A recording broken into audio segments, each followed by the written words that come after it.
Got a question here. How close do you set up on roosted birds in the morning, Chris? Well, it depends on, can I get into that roost in, can I get in close to the roost without them seeing me? And then with, it all depends on the terrain. Most of the time, I'm trying to get within about 100 yards or so of that roost if I can get in close and not be seen. I know some people will set their blind and decoys right smack dab where the birds can literally sit up on the roost and look at the decoy spread. I know we've done that down in Mexico with you on Goulds. I usually will try to set up where maybe they can't quite see me from the roost, but as soon as they touch down on the field or wherever they're going to fly out, that's when they can see the decoys, and I want to be as close as I possibly can at that location, if that makes sense. Yeah, for sure. I mean, your reasoning for them not being able to see you off the limb is you want to be able to call to them. You want to be able to kind of create that situation of who's over there? What are they doing over Yeah, there? I can't quite see them, which makes them come towards you in your direction. That's what you're pushing for there. A lot of yep, times when all set up in view of them, it will be with the strutter decoy trying to elicit that, a gobbler's moved into your area and the gobbler's going to fly down, and or the hens may fly right to that gobbler. I've also had jakes and hens set up where I've set those up and a gobbler just sees that jake down there and they just, they can't handle it. I would say birds that are less pressured, you can get away with more of that, and you can be a little fancier and a little cuter. If you've got birds that are, very well seasoned, I would probably go with Chris's approach where they can't see your decoy spread, and they, because in essence they could just sit up on the limb because they see the hen decoys, they see a jake decoy, they see a whole flock of turkey decoys, whatever it may be, and they're like, I've played this game a lot, and I've heard a lot of different hunters. They don't think necessarily like that, but they know, and they're like, those birds, if they want to come to me, they're going to come over here, and if not, if they are over there, well, how come they're not moving? How come, I'm sure birds sit there and look at the decoys and go, something's not right with that. And so yeah. that's where the strategy of, being just out of sight comes in. Chris, that I played recently on Facebook, I played the video of a couple years ago. You were guiding for me down in Mexico for the Goulds, and you had two archers in the blind, and the bird No. comes in, and the full strutter gets shot, and then you move, and Yeah. you had some bow issues, and then Jonathan, you're like, all right, Jonathan, you're up, and head shoots that one bird and literally just shoots his head off. That was such an awesome video. Yeah, no, it was fun. And I feel bad for the first hunter. He just got so flustered, but yeah, no, it could work. And that was a set where we were pretty darn close to the roost. So the birds, we were set actually in a spot where the birds could not physically see us, but we were just out of sight. And so as soon as they pitched out and hit the ground, now they can see the strutter. Because the other thing too that people need to keep in mind, and this kind of gets lost in translation a little bit, I think. People know that turkeys have great eyesight, but then people think, well, but they can't see at night. Okay, well, no, they don't. They can't see at night like deer do. But turkeys, their eyesight is much more. They have much better visual acuity on detail, and they have a much better ability at spotting movement, the slightest tiny movement, than humans. Okay, so they're better at those things than humans. And they do see color. That's why the turkey's head is red, white, and blue. They see just like we do, a little bit better in details and movement, but they see just about as good as we do in low light. So the other reason why I kind of like setting up just out of their visual range while they're in the tree is because if you're getting in there and you're trying to set up, now it's one thing if you're shooting a shotgun and you're just going to slip in, sit down at the base of a tree or a rock or brush pile or whatever, get your gun on your knee. That's one thing. But when you're going to try to bow hunt, and especially if you're going to try to do it with a ground blind or you want to put a decoys in it, the more movement you have out under that roost, if you're going to be doing stuff under that roost, it needs to be pitch black, and you've got to be dead quiet. And you can't have a headlamp on. Oh, golly, thank you for that. And I say that, but I you would think that would just be a given, but no. No, Jay. Don't spoil it, dang it. I'm going to have you on the podcast, and we're going to talk about some out there guide stuff. So don't. We're going to have some fun. But yes, dude, you nailed. Thank you. I completely didn't even think about it. Oh my gosh, do not have a headlamp on. Do not, and don't check your phone while you're out in the field because that goes wing, and that thing. Okay, the turkeys. Remember, they're up in the roost for safety. They pitch out and slide down in those fields and down to their flyout spot in places where they feel it's going to be safe. And if you're in there moving around in low light, they're going to see movement. They may not know what it is, but they're going to be able to see that kind of movement. And most turkey decoys are going to be of a darker color, especially if you're putting a strutter out there. So you're pulling that decoy out of a bag, and now all of a sudden there's a big black ball, and I can hear some weird sounds going on down there, and there's movement. The more they hear and the more they see something not quite right, I can't tell you how many times I think people end up not having the success in the morning hunts that they normally could see simply because the birds are like, that seemed a little sketchy going that way. We're going to pitch out and go the other way this morning. Just because they're just unsure of what all that noise and movement was down over where they generally pitch out. So there's been times, literally, that if I want to hunt a roost site the next morning, I will go out at midnight in the pitch middle of the night and put the ground blind out. And I might even put the decoys out in the middle of the night and then just slip out of there. And that way, if it's me, my friends, or my clients, we can just literally just slip.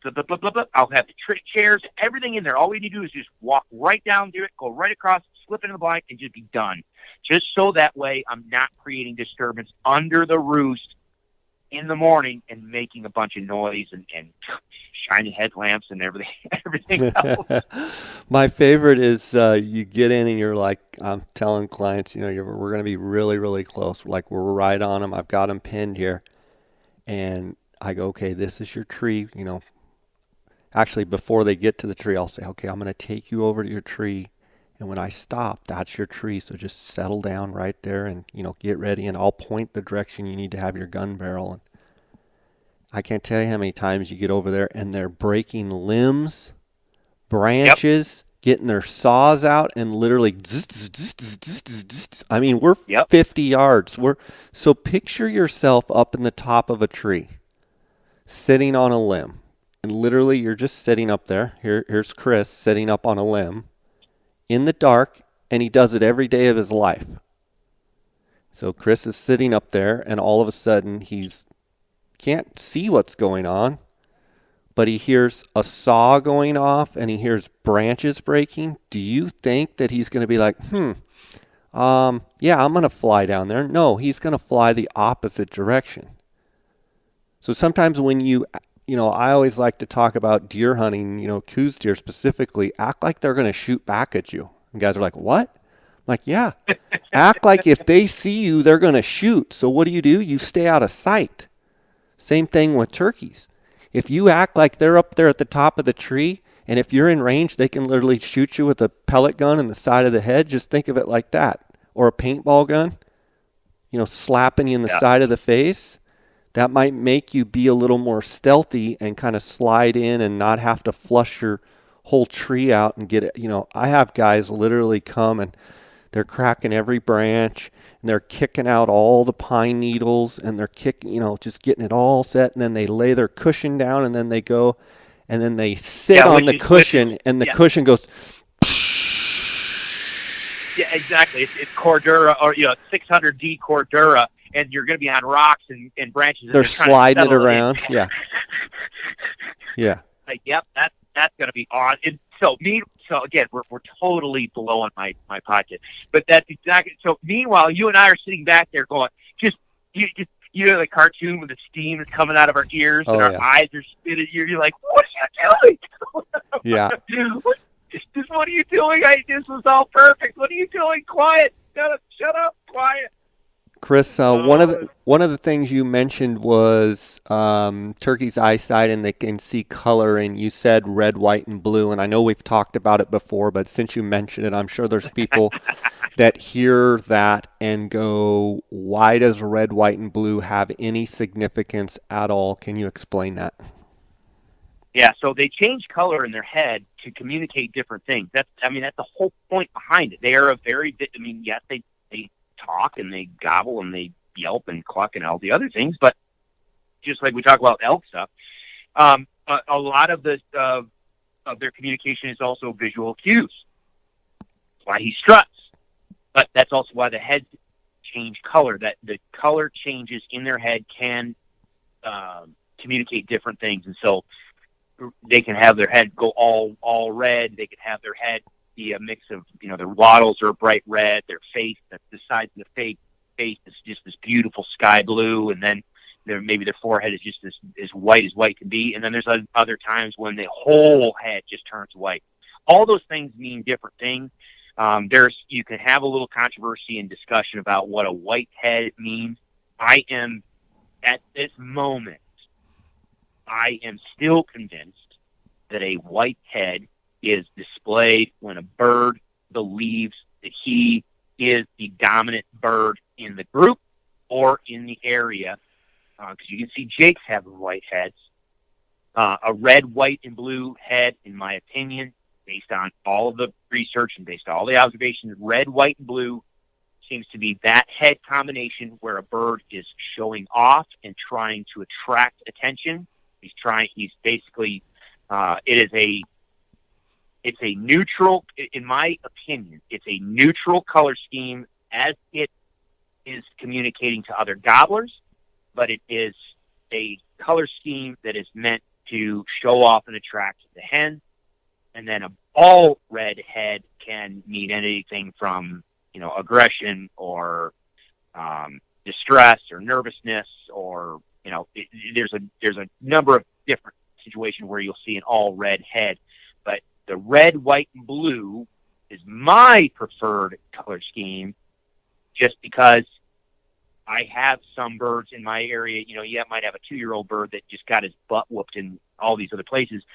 I want him to feel as though my decoy is neutrally speaking to him and is just simply trying to show off for some hens. So that way, if the real gobbler comes in and he's a little shy, he doesn't feel threatened by the strutter decoy that I have.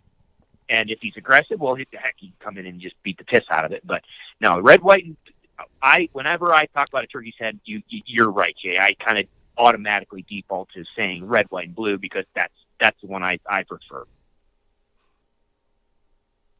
How do you hunt turkeys in cold, rainy weather? Sleep in. That's I was going to say. I don't. Um, One of the things that there's guys that are forced to only have 2 or 3 days where they're they're able to go hunt because of work or what have you. I've been fortunate to be able to hunt turkeys for a long time now and hunt them for 30, 40 days in a row. And if I know that it's going to be just horrible weather, a lot of times I won't go out. But to answer your question, there's several things that you can do. One of the things that comes to my mind, if you know it's going to be raining and cold and just nasty, is you can get in some of these ground blinds and use that for cover. And I'll have Chris speak to that because you actually can, you can even pack in a little, heater of some sort, and most blinds are pretty water repellent and keep the water off you. And you can warm up inside the blind. Another trick I've seen, Marvin Robbins, who's passed away, he was an old timer, a mentor of mine, and a lot of people here in the Arizona area. He used to do a lot of turkey seminars. He would always say, I always carry a couple bread bags, plastic bread bags, and I put my box call in the bread bag, and then I got a rubber band and I sealed the bag up, and he would actually play up on stage the box call inside the bread bag, and it sounded the same. It basically sounded pretty much the same, a little bit quieter. But he talked about hunting with a mutual friend, Joe Slayton, over in California. In having a lot of rain over there, and the friction calls constantly being wet. He said it wasn't a problem because I would keep my box calls in a bread bag and called. He talked about calling in a lot of turkeys right in rain with the box call in the plastic bag. And I think you could also take a bigger sheet of plastic and put it over the top of you, and you could play your pot and peg or slate calls, if you will, and keep those strikers dry, keep the surface dry. And then technology, they've even come out with wet boxes, so they've got material on it that actually box call sounds just fine and soaking wet. You can literally turn the sink on and completely submerge your call and pull it up, and it sounds pretty darn good. As well as there's pot and peg calls where they have strikers and surfaces that work just fine wet. So if you're hunting and know that you're probably going to be encountering some weather, I would look into those things. Chris, do you have anything to add there? Yeah, no, there's, like you said, there's a different ways you can keep your calls dry if you're using friction calls. The other thing too is for us, from a behavior standpoint, a lot of times you might not see those birds out, the gobblers out there strutting very much. They just might be kind of puffed up and just trying to beat the cold weather themselves. But I do see oftentimes there can be times where, depending on how the rain and wind is going, don't be surprised to find some of those birds staying out in some fields. Now, if they have the ability to get in out of the weather in some like cedars and some thicker areas, okay, that might work. But in certain habitats, I've also seen them just stay out in the fields because it's just safer. They can see a little bit better if it's just loud in the trees and in the cover, and the rain is just hitting everything and everything's moving and blowing around. It's very hard for them to keep tabs on any possible predators, and so you can see them just kind of head out into the open a little bit more. You just have to have a little bit more patience. You got to figure out where the birds are going to want to be. I do out here in my country where you have those areas of cedars. Those can be great because even if the wind is blowing and the rain is coming down, there's still a quiet area. So and you don't have a lot of movement going on, so they can get in and around those pockets of cedars and take cover, especially out of the wind. But I've also seen them out in wide open fields, and you just got to, again, you got to figure out where they want to go, what their pattern is, and I agree with you wholeheartedly. Get yourself in a ground blind if you can do it. And just bring in a little buddy heater, and don't be shocked that sometimes those birds will stay on the roost longer in the morning as well. So just have some patience, sit it out, and because the birds are going to be out there.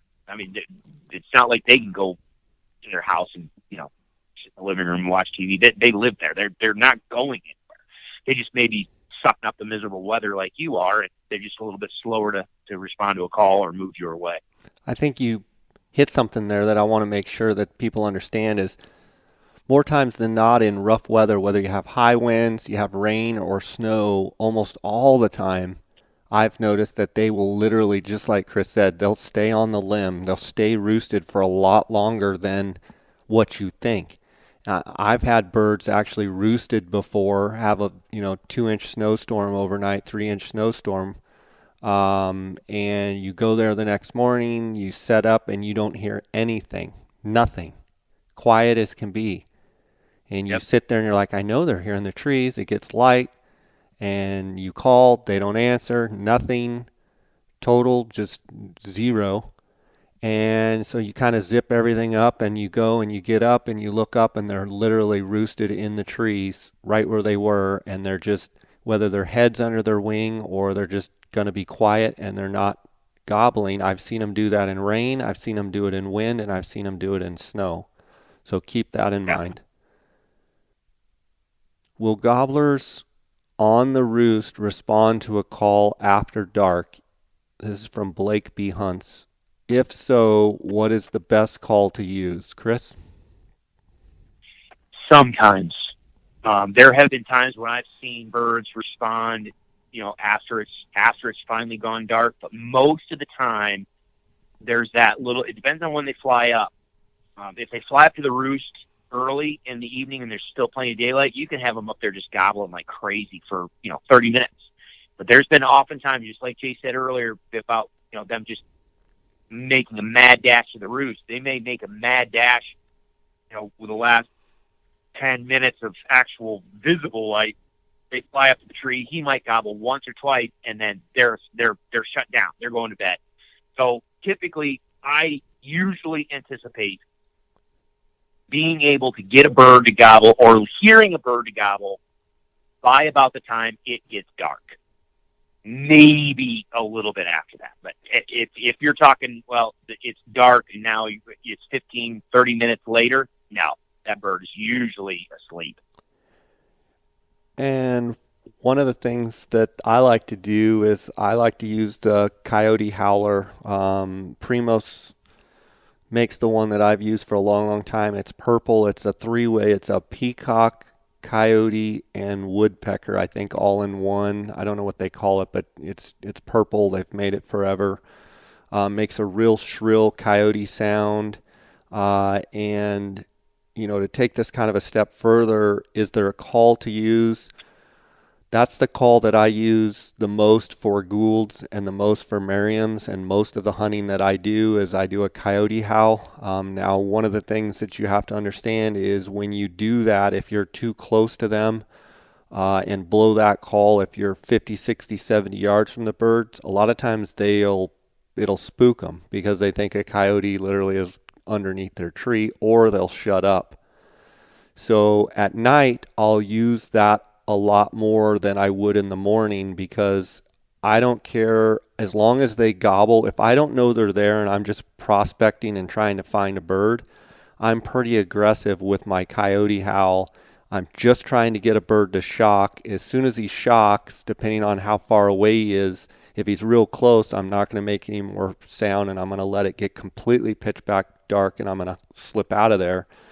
If the bird is, half mile, 3/4 of a mile or longer away, if I'm by myself, I'm going to try and get a lot closer to that bird and try it again and I'm trying to pinpoint exactly where that bird is. The most deadly combination of that is if you have someone with you, you either send that person in forward, advancing towards where you think the bird is gobbling. And what we normally do is, say we'll give it a 3 minute count or a 5 minute count, and then I'm going to hit that call, and you've moved steadily towards that direction, and then wait. When you get to your 3 minute count, sit there and wait. I'm going to call, and so that person then can pinpoint where that bird is, or I'll do the opposite. I'll have the person stay where we just were and coyote howl once I get in there closer. And sometimes we'll be able to say, okay, and do it every 3 minutes. And then so the person can advance up. And I mean, you can literally get, it's really close where with your binoculars, you can actually spot the bird gobbling. So in essence, I'm back coyote howling every 3 minutes and Chris is beelining towards the sound. Then he's counting in his head 3 minutes and then he's going to stop, listen. I hit the call again. Okay, the bird's still another 400 yards away. He's counting to three. I'm counting to 3 minutes in my head. We get to that 3 minute period. Boom, he hits it again, and I hit it again, and Chris has the bird pinpointed at 115 yards. And then Chris marks on his OnX map and then marks a physical, if there's an old blocked off road, he actually puts a log or puts a mark of some sort, stacks 3 rocks up. So then in the morning, Chris drags me right back to that spot and says, okay, here's my 3 rocks. We need to walk 50 paces that direction and we're going to be right on them. That's how I roost birds. Chris? Yep. Anything to add? Yep. No, no. I mean, obviously terrain is going to make a difference on where out where I'm at. It's really relatively open, and so yeah, you're absolutely right. I will make sure I've got a spotting scope in the truck with me, and I can get up on these vantage points on the hills. Yeah, I mean at this point now, I on the properties I manage, I know right where they're going to roost. But if it's a new property, or if I'm helping somebody, I can just get to the top of the hill somewhere so I can see that river bottom. I'll listen, hear a gobble, and just get the binoculars out and start going through with a spotting scope. And you'll oftentimes you'll be able to see them sitting up there. And then again, that's where you've got to, if you can get somebody out there with you, or you have the ability to just kind of just start, shortening that distance to where you can actually pinpoint, okay, that is the tree. And the thing that too, while we're talking about this, the other thing that is so handy these days is when you do have something like Onyx maps or Google Earth. Sometimes just with the terrain features and field edges and roads or ridges or whatever, you can figure out. You're looking on Onyx, it gives you a little blue dot where you are. You can sit there and say, "Oh, that's where I think that bird is," and "Oh, there's a field line," or "Oh, this is where the ridge is," "Oh, that's where the road goes around," "Oh, I can go here." And it really can help pinpoint the location of that bird, and then also how you're going to get in on that bird the next morning.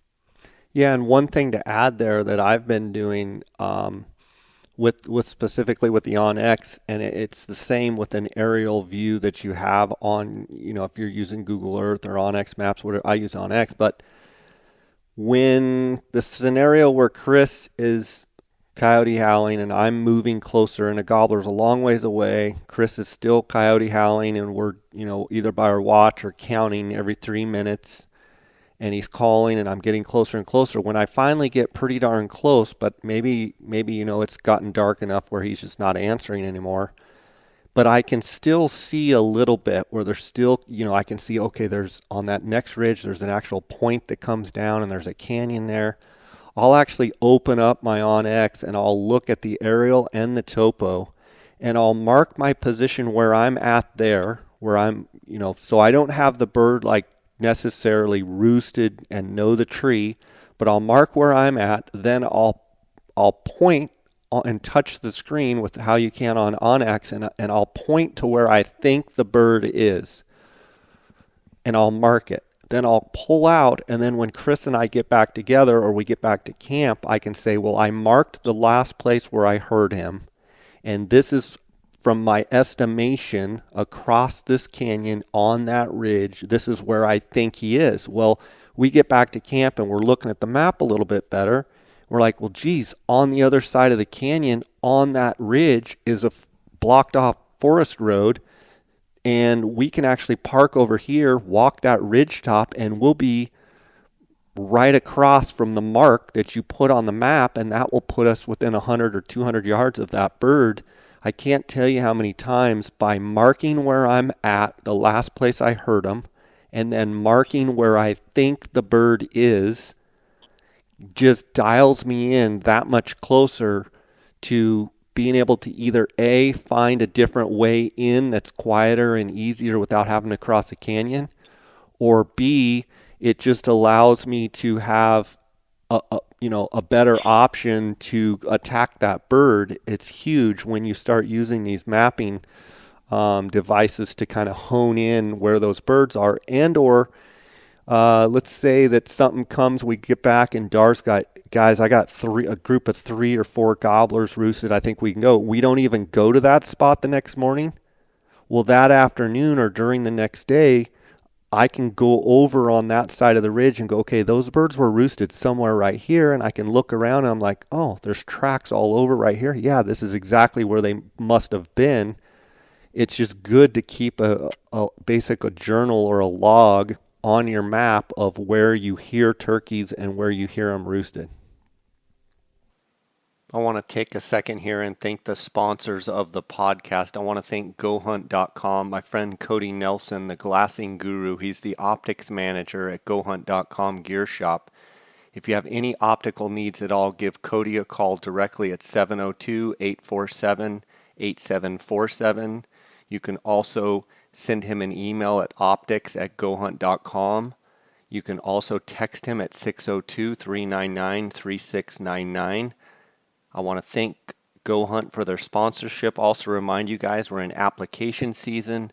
The Go Hunt Insider is the best Western hunting resource tool out there. It's got the best draw odds and harvest statistics available.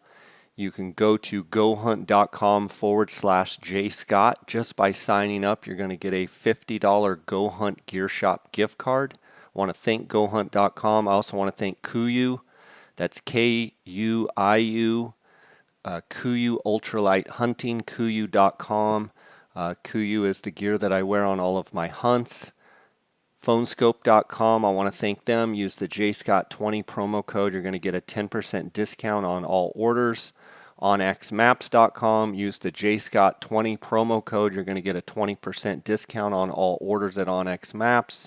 And then ApexMunition.com. Apex Ammunition, it's the home of the TSS, the Tungsten Super Shot. That is the shotgun shells that I'm going to be using on my upcoming turkey hunts. Go to apexmunition.com to find out more. Guys, let's get back to the episode. Do turkeys migrate like other animals seasonally or stay in the same general area? Chris? Depends on the species, subspecies. I can tell you Rio Grande turkeys in the Midwest are known for their long distance movements in the winter, to winter ranges. And then they will come back, moving up and down those river bottoms. They can move 7 miles or more up and down seasonally, just in their winter flocks.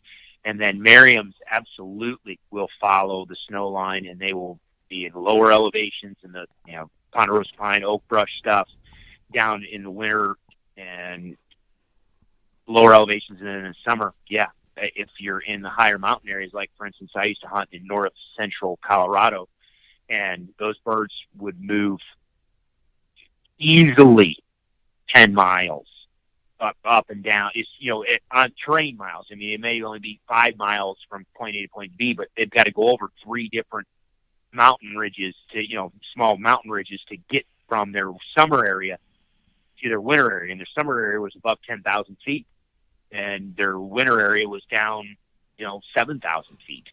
So absolutely, they will move long distances, and that's why you've got to pay attention. In the mountainous country, you've got to pay attention to where that snow line is. And then I tell people all the time, if you're going to come out to Nebraska or Kansas and you're going to hunt turkeys, you've got to pay attention. If you're out goose hunting, and I talk about this in eastern Colorado, people all the time will be out waterfowl hunting, goose hunting, and duck hunting in the winter in the eastern part of Colorado, and they see a big winter flock of Rios, and they're like, dude, this is going to be awesome. So they go and get permission from the landowner to be able to turkey hunt there the next spring. It's a limited draw unit, so they go put in for the limited draw tag. They come back there in the spring, and there's not a bird around because they're 5 miles down the river bottom on somebody else's, completely different property with a different ag field. So, yeah, they will move quite a bit. You've got to pay attention to that. Chris, we've got the next question of decoys and decoy positioning, decoy setups. The can of worms has been opened. What do you think are they just wanting us to just go, okay, here's everything about decoy because we can, I guess. But was there any more to that question? Nope. Oh, okay. I mean, I don't know. Decoy layout suggestions and tips. Goodness gracious, I literally have on the turkey module an entire video series on that discussion. You could talk about that for a couple hours because there are changes. I changed my decoy setup depending on the season. Early season, I'll have more decoys, strutters. As we start moving into the middle part of the season, I might just ditch the strutter altogether and just go with the Jake and a couple hens. And when we start getting towards late season, sometimes I might just have a single hen out there. There's times where also I had a question come in similar to this is, somebody said, well, if all I can do is afford one decoy, and if I could just buy one decoy right now, what would I get? And, man. So how do you want to It's like saying drink if you from could this only fire hose? afford one bullet, well, I mean, it's like, man, Well, you're kind you of know, limiting I yourself. yeah, I tell people, for me, if I'm just going to buy one decoy, I think now I for the bulk of the season, for a variety of different reasons, I think I've kind of settled on I would probably take a me personally, and I'm not, and I know you and I have ribbed each other relentlessly about Avian X versus Dave Smith decoys. Um, I do like the body position of the Avian X um, Jake. They have the blow up version, and they've got the HDR, the plastic version now, the hard body one now. But I like that body position because he demonstrates a submissive posture, and I can do a lot with that decoy. So I tell people, you know what? I kind of lean towards having a Jake decoy if I'm only going to buy one, because I can pretend that the hens, my calling, simulating a bunch of hens talking, I can set up in places where, okay, it might be difficult for an approaching gobbler to actually see the hens that are maybe in some sort of cover or out of view, but behaviorally, a Jake or a gobbler would be out in the open so that he could show off or strut or do whatever. So I can have a single Jake set out in front of me and still have a plausible scenario that the gobbler doesn't need to see a hen per se. Because the other thing too is, and the reason why I lean this way is because biologically hens are supposed to go to the gobbler. So you'll hear a lot of people say, and I talk about that in the video series. We started out with decoys; it was always a hen decoy. Why did we start? Why did the industry start bringing Jake decoys to the market? Well, because biologically the hen is supposed to go to the gobbler. So you'd have a lot of times where, back in the old days, where, and even today, where you can put a hen decoy out there and the gobbler approaches, he sees the hen from 80 yards, 100 yards out or 80 yards out, and he just stops and struts. Because biologically the hen is supposed to go to him if she wants to breed. And the only way to get him to finish and come into the setup is if he thinks there's already a gobbler or a Jake or a male turkey on scene that now he has to out display. He has to, kick out of there, assert dominance, whatever. If you put a Jake or a Tom decoy in the mix, well, now that gobbler needs to come all the way in. But that's where we have the discussion of what period of the season are we in, because early season, when there's a lot of displaying going on, and there's a lot of interspecific competition between gobblers for vying for hens, okay, a strutter in that mix actually works well. But you get to a point in season, a lot of places, all of a sudden, now gobblers have just been beaten up 8 ways from Sunday. They've all established their pecking order. They all have, established their areas of operation. They may not want to come in on a situation where you have a strutter. So, I talk about the whipping boy setup where I put a little of everything out there. But what are your thoughts? How do you want to tackle that Well, whole scenario? I think let's break it down in, you talk about early season, mid season, late season. Let's just start with early season. I'm gonna say that in early season, a strutter decoy, if I could only choose one, I'd probably take a Dave Smith strutter decoy. I'd put the full tail fan, Agreed. and I'd put the old school strutter, where we'd put the wings on. Now they're making, I just got the new one. They make it with the wings already, and they actually painted up my Merriam's and Gould's color, so it's got a little more white on it. Early Yeah, that's season, nice. I'm going to use a strutter decoy. The one thing that I am reluctant to tell people to use a strutter decoy is if you're hunting on public land, I don't recommend it because you could get yourself shot. If you have access to private land and you only can take one decoy, I would go with a strutter decoy. Like Chris is talking about, they're trying to establish their pecking order. There's a lot of, shenanigans going on early and fighting and, trying to establish who's dominant and who's subordinate and what have you. That's where strutter early season, they just come unglued and they come and they want to fight. Agreed. And Chris agrees with that. So I If guess, if if you're only going to bring one, Right. if you have the ability to have multiple, then that's where I talk about my whipping boy setup, to where you have the strutter in you have a strutter out there, you have a Jake, and then you've got a couple hens. Or you, again, you don't even have to have hens, in my opinion. I think they go a long way in helping. But if Because you're you're just going to making the buy, sound of hens, and then they see correct, the males and they assume the hens are there. So you're correct, saying you don't even have correct, to have the hens, but you, correct me if I'm wrong, early season, you're more likely to have hens, strutter, and Jake. In essence, the whole flock out there. Much better correct, results early season than, say, late season with the whole flock out there. correct. And there's times I'll have 8 to 10 decoys out. Right, I me might too. have. I mean, yeah, The whole and there's times enchilada when, out there. But yep, but exactly. let's talk about Yep. your whipping boy setup, because I love the scenario of giving the gobbler a choice. So talk about that.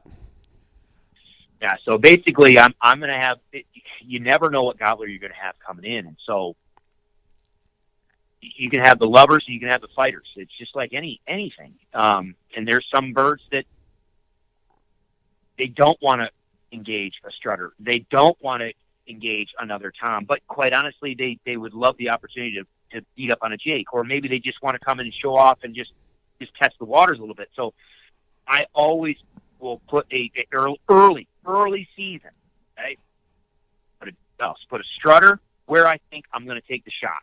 And usually with my clients, and just like what we did down in Mexico, most of the time, especially with the ground blind, at 10 yards, 10 yards in front of the ground blind, smack dab. Now that's with archery. If I've got a shotgun hunter, then a lot of times I'll just go ahead and put it at 20, because I know the shotgun pattern is probably going to be a little bit better rather than having it so stupidly close.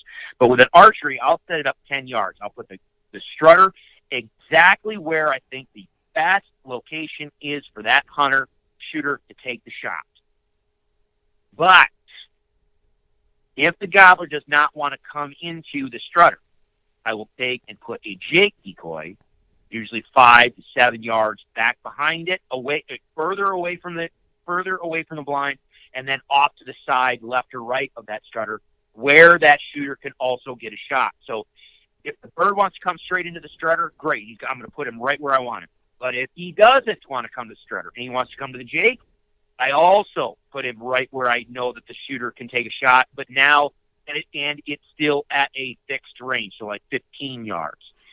But I'm going to, and then with the hens, I'm going to spread out my set, and I'm going to have the hens spread out no closer than probably about 5 to 7 steps between each of them. Most of the time I'm doing 7 to 10 or 15 steps between the hens. I want space around those decoys because, turkeys generally are spaced out a little bit when they're feeding and just milling around. But more importantly, I want that bird, that real gobbler, if he doesn't want to go after the strutter, if he doesn't want to go after the Jake decoy, but he wants to come in and strut for the hens, he's got room in which he can move in and out of the hens without getting too close to the two male decoys, if that makes sense. Chris, let's pretend that you're to give people a perspective of, you're basically creating a triangle, but if you're looking at the face of a watch, it sounds like you're having the strutter at 10 o'clock and you're putting the Jake at 2 o'clock, and the hunter is sitting in the center of the watch. And then you're also, Let's go ahead. no. Let me change. I see where you're going with your analogy. Let me change it a little bit, if I may. Yep. My the hunter is at 6. 6 o'clock. Okay. At the 6 on the face, we're looking at the old dial, the old arms on the clock. So the hunter is sitting on the number 6. My strutter decoy would be dead center in the middle of the clock, where all the hands of the clock come together. The strutter is dead center in the middle of the clock. And then depending on if my hunter is left-handed or right-handed, and that's just on how they like to shoulder this gun or draw their bow, I will put my Jake decoy at 10 or 11 o'clock or 1 or 2 o'clock. Does that make sense? I assume 10 or 11 if they're right-handed and one or two Yes. if they're left-handed. Yes. Yep. And then where will you Because feather of the the yep, hens out from there? The hens will be more like three scattered o'clock to around it. 4 o'clock, but more towards back towards the blind, not out towards the incoming bird. Correct. You want your gobbler to be out in the middle. You want your Jake for a right-handed shooter to be out to the left about 7 to 10 steps, and then you want hens feathered back towards the hunter at 6 o'clock, so that they have the option to skirt not only the Jake and the strutter, but skirt around for a right-handed shooter. That gobbler would kind of skirt, not mess with the Jake or with the strutter, and come straight over to the hen. Exactly. But It's just deadly. It's just deadly. but wouldn't you say 99 times out of 100, the incoming gobbler is going to early season is going to engage either with the strutter or either with the Jake, and it would be fairly rare to not engage them at all and come to the hens. Correct. Yes, and that's why I put those two right exactly where I want them to go. Yep, And absolutely. Sometimes they will run right by the Jake and then just go straight to the gobbler. Sometimes they stop and beat up on that's why I call them the whipping boy. Sometimes they'll come smoking in and they'll go straight to the Jake because they're like, nah, we're going to kick his butt first and then we're going to come over to the strutter. And so depending on the hunt and how, I watch everything unfold just like you do with our hunters. A lot of times I just tell people, just watch the show. Let them go ahead and beat up on the whipping boy. Let them beat him up, and then as they settle in and start strutting and maybe working their way to the gobbler, then you shoot them, or let them go beat up the gobbler too. And then when they're all done, then you shoot them. That's the beautiful thing about these ultra real decoys these days. I did finally buy the Dave Smith. I got the Jake strutter. I just like the idea of having just a small, and body. I like what Dave Smith. Yeah, I like what Dave Smith did is they didn't make it so Primos. I've used the Killer B for years because I like on that because the tail moves. It's on a spring-loaded little deal. I love that from a wind standpoint. I talk about that in the other videos, but I do like the fact that Dave Smith made their Jake strutter only about 20% smaller than their biggest. So it's not a giant decoy, but yet it's not stupidly fake small. You know what I mean? It's a good size. It's easier to handle. It's a perfect ass kicker. It's exactly it because a real gobbler comes in. And again, behavior is key. Body size matters when you are in a conflict. The bigger the guy you are, the more likely you're probably going to beat up on a smaller opponent. And in the world of animal conflict, body size matters. So and a real gobbler comes in there, even though he may have gotten his butt whooped a time or two, and he's a subordinate technically within the real flock, he might be a subordinate Tom. He comes in and sees a bird that's 20% smaller than him, or at least smaller. That just gives him the confidence to be like, okay, all right, I can take this guy. So yeah, I did like the fact that you can put a broadhead in the middle of a Dave Smith. Unscrew the arrow and just keep going. Keep on ticking. Okay, so that's your early season, your whipping boy setup, and then do you let an encounter dictate that all of a sudden, okay, now you're mid-season and you're going to do a different scenario, or do you just know that okay, I know right about now is when we're going to taper or we're going to change the full flock setup with the whipping boy setup, and then what do you go to from there? Yeah, I'll let the birds dictate it because different flocks in different areas, even on our different properties, can be different. So, if you spend a lot of time hunting through the season, you'll be able to see this yourself.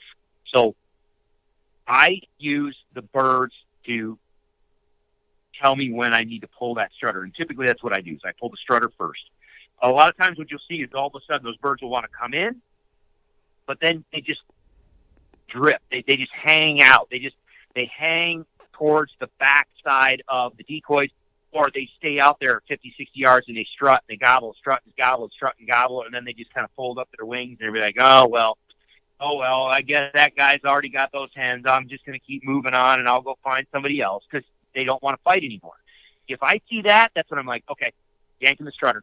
And sometimes I'll do that while I'm hunting. So in the morning, we'll have the setup, just get the strutter out there. The birds just show a tendency not to want to come into the spread. If they wander off, but I'm in a spot where I know they're going to loaf for the bulk of the day, I'll just sneak out of the blind, or I'll sneak out of our set, go over, grab the strutter, yank him out, put him in his case, tuck him away, get back in the blind, and just sit and call and see if I can get them to circle back and look. Sometimes just yanking that strutter out is what they're like, oh, okay, well, now I don't have to worry about that spike. Maybe I'll come in. I let the birds tell me that, but generally speaking, by the time you're in that somewhere in that second week of season, that's kind of when I start look. And I say season because most states time their hunting seasons to coexist with how the birds are cycling behaviorally in their reproductive cycle. So in general, most states start their seasons when turkeys are busting up out of the winter flocks, when they're starting to show off, when they start, the gobblers are showing interest in hens, and hens are showing interest with gobblers. And so by that behavioral cycle, about 2 weeks into most seasons is when I see that, okay, we might start needing to go ahead and removing this strutter out of here and just putting a jake out there. And then from there, I just keep going from that point on and watching the behavior of the toms. Once it starts getting looking like where the toms are just looking for those lone hens or just hens by themselves, I'll yank the strutter. I'll yank the jake out of it altogether and just run a couple of hens. And typically I'll run a couple of hens only because, if my opinion, and this has been my experience, if I just run a single hen, and I still do from time to time, if I just run a single hen, I get gobblers that want to hang up. But if I have like an upright hen or a semi-upright hen and then maybe a couple feeding hens off to the side, it seems as though I don't get as many hang-ups because this is just nothing but conjecture on my part, but behaviorally, it would make sense that there's a couple hens hanging together that maybe that one hen doesn't want to leave the other two hens there, and so they're just kind of loosely aggregated to there to where it encourages the bird to come a little bit closer. But if I'm getting late season, I'm having those hens spread out pretty good. I'm not having them all clustered per se, but I just let the birds dictate what I do with my decoy spread. But in general, as the season progresses, I'm removing toms out of my spread.